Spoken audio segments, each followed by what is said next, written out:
Si prevede una domenica di alta tensione a Venezia con la manifestazione di Forza Nuova e gli antifascisti in contrapposizione, i controlli saranno massimi.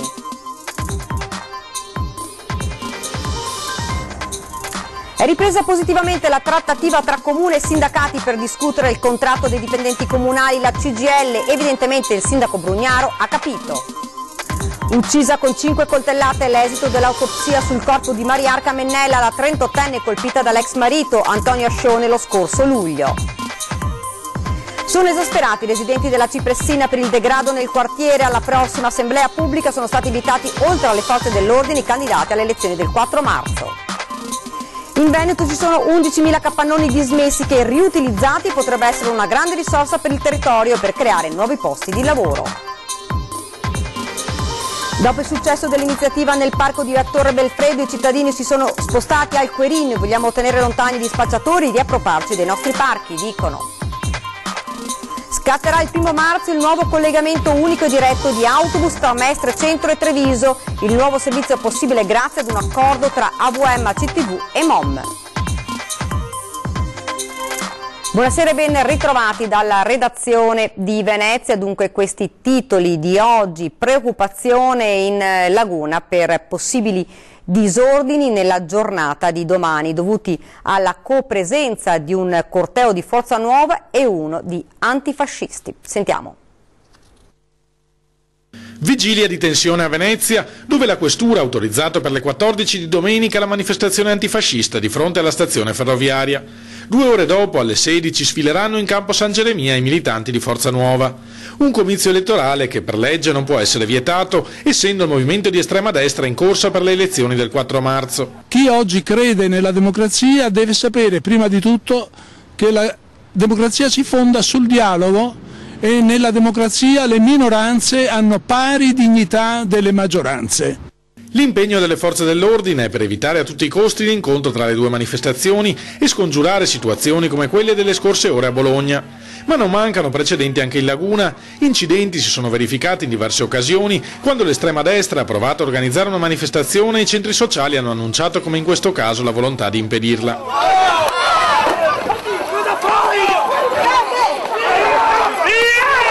Un grande dispiacere per i nostri agenti, i nostri carabinieri, i nostri poliziotti, ai quali siamo legati da un doppio filo, perché sono loro che ci consentono di vivere nell'ordine, chiamiamolo anche ordine pubblico. Non abbiamo alcuna intenzione di creare caos, assicurano da Forza Nuova. Teniamo alla sicurezza dei cittadini, ma siamo in campagna elettorale e non rinunceremo a dire la nostra.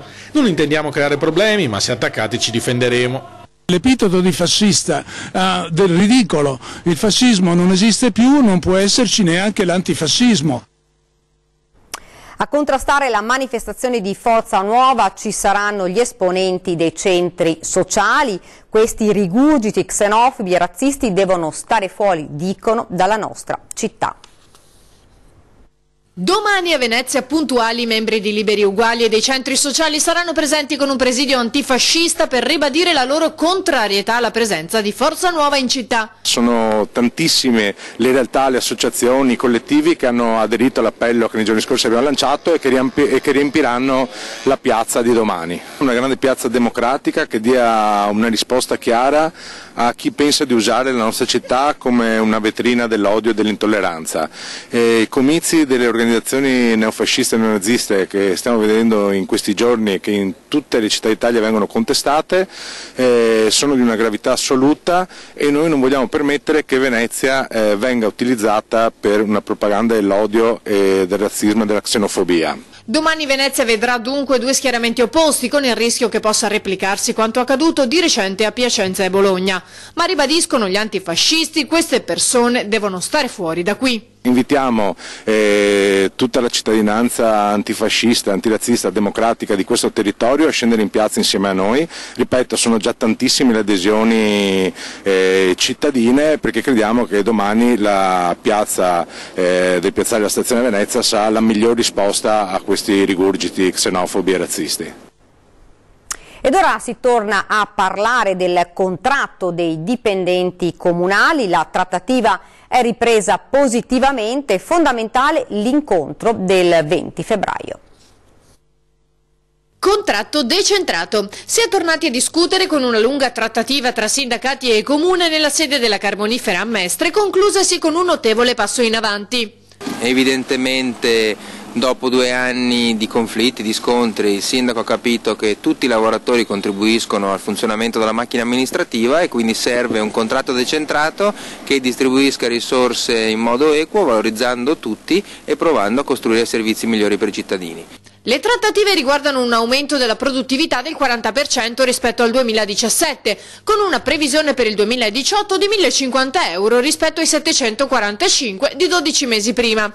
In più ci sarebbe la conferma del 1,5 milioni di euro messi sul piatto dal Comune per i progetti speciali e del bonus eccellenze. Nasce l'idea di costruire un percorso forse diverso in cui amministrazioni e organizzazioni sindacali contribuiscono insieme per i risultati. Vedremo se martedì questo si concretizzerà, vedremo quali novità arriveranno dal contratto nazionale che è ormai imminente il suo rinnovo negli enti locali, quindi questi elementi insieme possono portare, mi auguro, insomma, un clima diverso e relazioni più proficue nell'interesse della città e dei lavoratori del Comune di Venezia, che ne sono una parte fondamentale. Fondamentale il prossimo faccia a faccia previsto per martedì 20 febbraio. Speriamo che da qui si riparta con un contratto diverso, sapendo che noi continueremo ovviamente a batterci per un contratto decentrato vero, che parla di diritti, che parla di salario e che parla della qualità della nostra città. Lutto a Milano per la morte di Francesco Beccarello, 16enne, che giovedì è spirato dopo una lunga malattia. La triste notizia si è subito allargata a Macchia d'Olio, nel paese del Veneziano, dove il giovane era molto conosciuto per il suo sorriso e per la sua energia. Fino a quando è stato possibile si è allenato con la USD Milanese. La società ha pubblicato un messaggio di cordoglio che in poche ore ha catalizzato l'attenzione di quanti lo conoscevano. Nonostante la malattia che l'aveva costretto a lasciare gli allenamenti a 12 anni, Francesco era rimasto sempre legatissimo al calcio e alla milanese.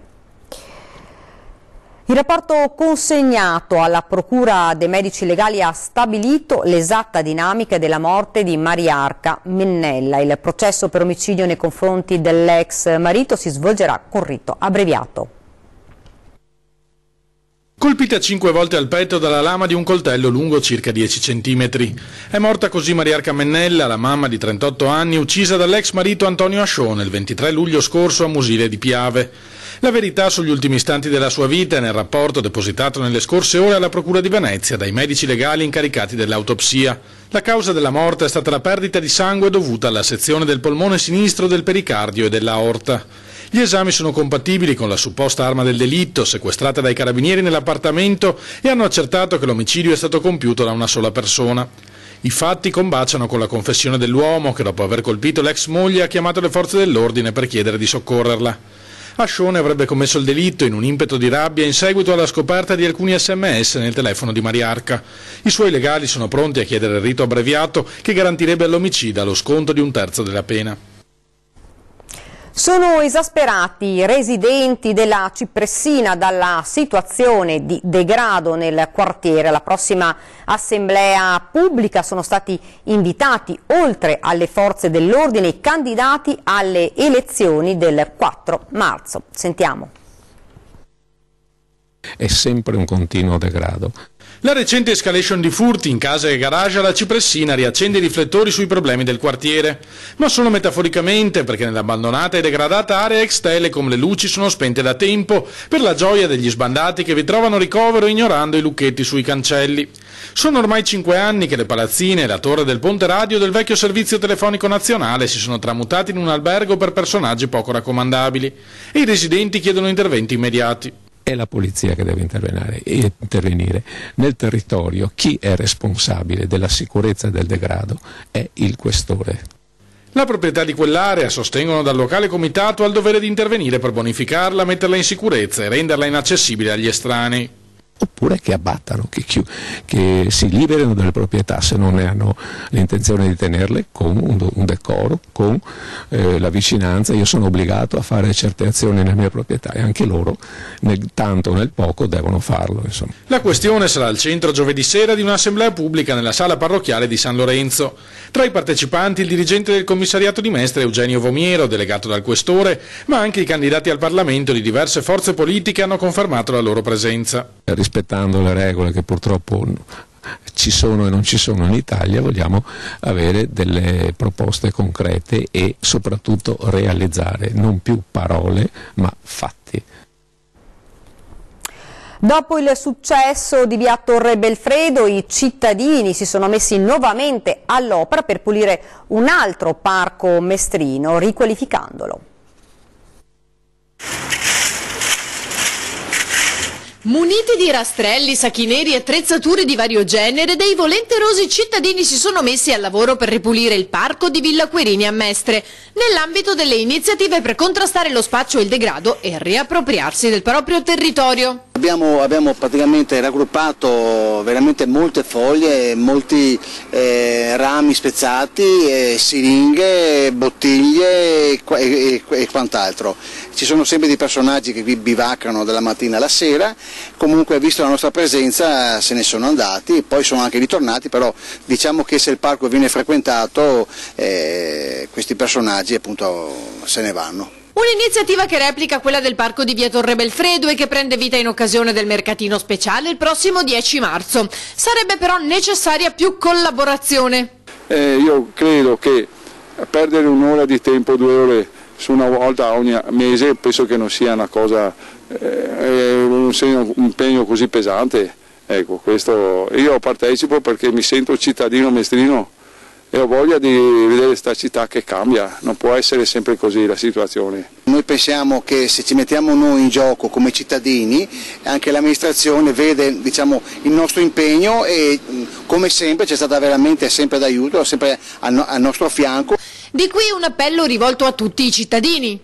Chi volesse venire con noi appunto e darci una mano può rivolgersi qui all'edicola di fronte al vecchio ospedale, l'ex ospedale, dal signor Mario, e può lasciare lì nominativo un numero di telefono, dopodiché verranno contattati e organizzeremo altre giornate per la pulizia appunto dei nostri parchi. Siamo alla cronaca, avevano rubato gli estintori dal parcheggio del Laguna Shopping di Jesolo, poi li avevano svuotati e lanciati per strada. I carabinieri hanno denunciato 2 dei vandali, ma ne mancherebbe ancora un terzo all'appello. Uno è noto alle forze dell'ordine, si tratta del 22enne italiano di origini brasiliane, già arrestato per rapina dopo essersi introdotto all'Hotel Benny. Il complice è invece una giovane 20enne di origini peruviane, anche lei residente in città. Il brasiliano 10 giorni fa si era intrufolato dentro al Benny in piazza Milano, ha arraffato ciò che potesse avere un valore, scoperto dal titolare dell'attività che aveva lanciato l'allarme alle forze dell'ordine, aveva quindi cercato la fuga. Da qui era scattato un breve inseguimento e la resistenza agli agenti che l'avevano poi bloccato. Per il malvivente erano quindi scattate le manette. Gli inquirenti non escludono che anche in quella circostanza il ragazzo potesse essere accompagnato dai 2 complici. Ed ora ci fermiamo un attimo, c'è una piccola pausa pubblicitaria.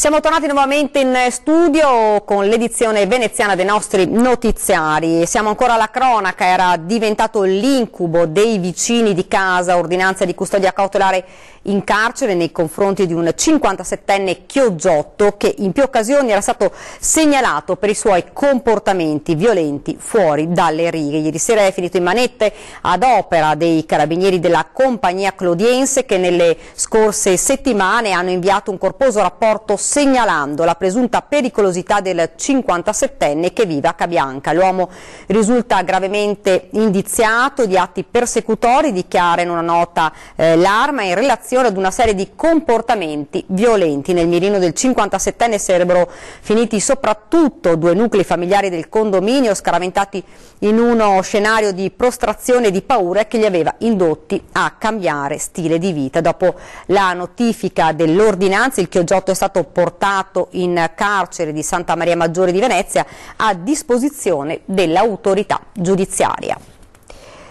In Veneto ci sono 11.000 capannoni dismessi che, riutilizzati, potrebbero essere una grande risorsa per il territorio e per creare nuovi posti di lavoro. Solo in Veneto ci sono 11.000 capannoni dismessi in attesa di rivalutazione di un uso diverso o di una demolizione per creare spazi di nuova socialità nei nostri centri urbani. Un dato importante rivelato nei giorni scorsi dal Sole 24 Ore, che ha pubblicato una recente indagine di Confartigianato Veneto in collaborazione con la Regione e l'Università UAV, e che vede migliaia di capannoni in disuso nel nostro territorio, un patrimonio industriale dal valore consistente, tema di cui si è discusso anche durante la quarta tappa di avvicinamento al Congresso Nazionale degli Architetti alla Marittima. La necessità è quella di concentrare la nostra attenzione sulla creazione di posti di lavoro a tutti i livelli e soprattutto delle nuove generazioni. E noi abbiamo una caratteristica di piccoli capannoni, piccoli e medi capannoni. Abbiamo degli esempi di insediamenti di società internazionali che cercano anche grandi spazi. Io credo che un progetto di architettura che riprenda in considerazione queste architetture ormai fuori uso possa essere possibile per poterli rivalorizzare, rincludere in un progetto legato anche alla riorganizzazione della mobilità nella nostra regione. Ci vuole una visione complessiva del nostro modo di abitare, della qualità, della necessità di innalzare la qualità della vita nei nostri territori. Ed ora siamo alla nostra rubrica, lo dico ad antenna, lo spazio dedicato a voi. Segnalateci i vostri disagi e noi interveremo. Lo potete fare via SMS o via WhatsApp al 351 1755 340 oppure lasciandoci una mail a redazione@antenna3.it oppure chiamandoci al telefono, lasciando un messaggio alla segreteria telefonica allo 0422 02 38 98. E scatterà il 1° marzo il nuovo collegamento unico e diretto tra Mestre Centro e Treviso. Il nuovo servizio è stato possibile grazie ad un accordo tra AVM ACTV e MOM. Sentiamo. È iniziato il conto alla rovescia, mancano pochi giorni, poi dal 1° di marzo sarà più semplice per i viaggiatori spostarsi da Treviso a Venezia Mestre. Grazie ad un accordo tra AVM, ACTV e MOM, i cittadini potranno salire a bordo dei bus senza dover cambiare a Preganziol. Riuscire a dare un livello di servizio e di qualità ai cittadini che non cambia, anzi migliora, e unendo le forze di due aziende. Quindi non andando poi a spendere di più da un certo punto di vista, riuscendo a dare una qualità migliore. È stato un lavoro importante tra l'AVM di Mestre e la nostra azienda, è una situazione che noi abbiamo sotto controllo dal 1980, essere arrivati a una conclusione è una cosa che ci dà molta soddisfazione. Insomma, un collegamento diretto che darà una più efficiente risposta ai bisogni di mobilità in un'area fortemente urbanizzata, rappresentando un collegamento strategico per un territorio contraddistinto da numerosi servizi alla persona e per il turismo, in un contesto storicamente interconnesso attraverso l'arteria della strada Terraglio e lungo una tratta dove si registrano quotidianamente oltre 3.300 passeggeri. Il vantaggio aggiuntivo sarà che con lo stesso biglietto io posso salire in maniera indifferente su un vettore o l'altro, cioè sui mezzi MOM ovvero sui mezzi CTV. Un accordo questo che arriva anche grazie alla collaborazione fra le amministrazioni di Treviso, Preganziol e Casier.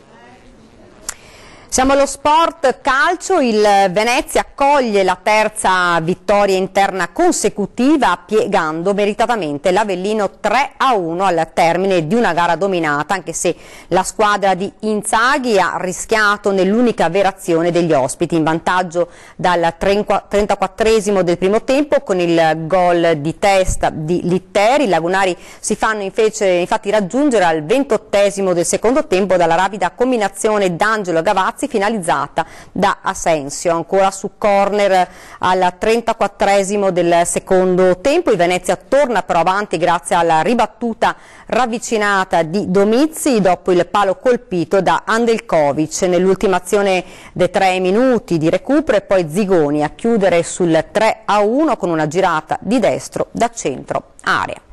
E questa era l'ultima notizia per questa edizione del nostro telegiornale. Vi lascio ovviamente alle nostre previsioni del tempo. Grazie davvero per averci seguito e buona serata a tutti.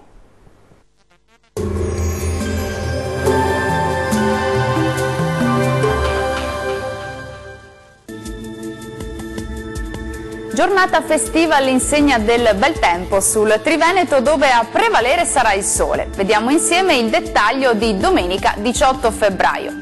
Sul Veneto cielo molto nuvoloso ovunque al mattino, con qualche pioggia ancora sui settori centro-meridionali. Col passare delle ore però tendenza al miglioramento e fenomeni in cessazione già entro la serata.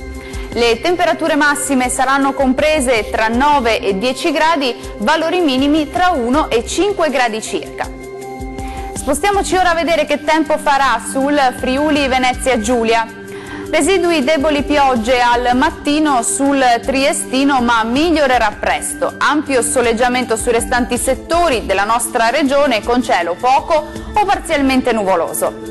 Le temperature massime saranno comprese tra 8 e 10 gradi, valori minimi tra 2 e 4 gradi circa. Concludiamo infine con uno sguardo alla situazione del Trentino Alto Adige. Tempo asciutto e stabile sarà una domenica all'insegna del sole, il cielo si presenterà infatti poco o parzialmente nuvoloso, addensamenti e deboli nevicate solamente sui settori alpini. Le temperature massime si attesteranno sui 10 gradi, valori minimi intorno ai 3 gradi. Il mare sarà generalmente mosso, i venti moderati da nord-est. Dal meteo è tutto, arrivederci.